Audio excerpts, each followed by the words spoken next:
olona roa no namoana filazana fikaroana momba ity raharaha boina fito amin'ny fitopolo sy fitonjato izay miisa 10 izay hita tany Iran no vidiny orinasa iraniana. Teratany malagasy ny iray ary teratany indiana kosa ny faharoa. Fampiasana osoka sy fanotoinana ny fiandrianam-pirenena no isan'ny antony voalaza fa hikaroana ireto mpandraraha ireto. Nanambara ny ministry ny fitaterana sy ny famantarana ny toetry ny andro Valérie Monjavelo androany raha neona tamin'ny mpanao gazety fa nametraka fetoriana eo anivony sampana misana ny eloka be vava ny ministera manolona ity tranga izay nolazainy fa fampiasana tsy ara-dalàna ny larana avy eto Madagasikara amin'ny fiaramanidina izay hita taty aoriana tany Iran. Ny polisy pirenena sy ny zandarmaria pirenena misana ny fanadidina ary voalaza fa efa nisy olona voasambotra amin'ity raharaha ity raha nambaran'ireo tompon'andraikitra.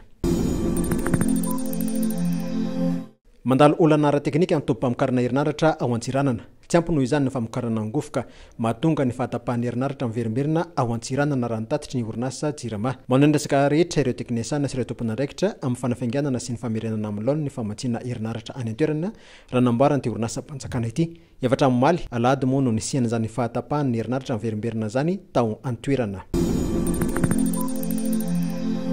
Fa nahemitra herinandro ny fandovana ny vatsy mpianaran'ny mpianatra volana faefatra fahadimy fahenina raha ny fampahafantarana avy amin'ny ministeran'ny fampianarana ambony sy ny fikaroana ara-tsiansa izay navoaka ny université ny fianaratsoa sy ny université ny Toliara. Raha tokoka tokony nanomboka androany alatsinainy 24 ny volana Jolay izany dia niemitra ho amin'ny alatsinainy 4 Aogositra noho ireo antony maro ara-teknika raha nambara hatrany.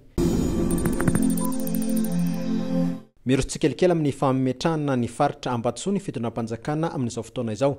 Raha nambaran'ny filoha-pirenena Andry Rajoelina nahitra fitsidiana izay nataony tany an-toerana dia hotendrena tsy ho ela ny governoran'ny faritra Ambatsoa. Nolazainy manoloana an'ireo vahoaka ny mananara fa ho vehivavy no safidiana amin'izany toerana izany. Maro ho izy ny vehivavy mahay sy afaka mitana io andraikitra io. Nolazainy ihany koa fa isafidy amin'ireo kandidaty telo efa nifaninana amin'ny toeran'ny governora izy.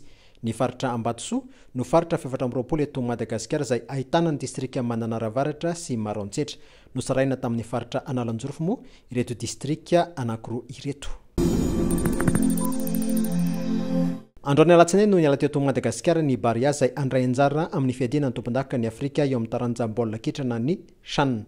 Mizara roa ny fiondrana ny delegasiona malagasy ireo mpilalao sy mpanazatra ary ny mpanazatra mpanampy no nandray ny fiaramanidina voalohany. Tsy mbola namoaka ny lisitra ireo mpilalao mandrafitra ny ekipa-pirenena malagasy ity moa ny federasiona malagasy ny taranja baolina kitra hatramin'ny 10:00 teo. Fantatra kosa nefa fa tsy isan'ireo mpilalao hiazo ny Tanzania ireo mpilalao toa ny Tantely Rabarjon, John Cristiano Razafimanana, Tiavina Rakoto Arso, ny alahady izao no hiakatra antsehatra ny Baria izay ifandonina amin'ny Mauritanie.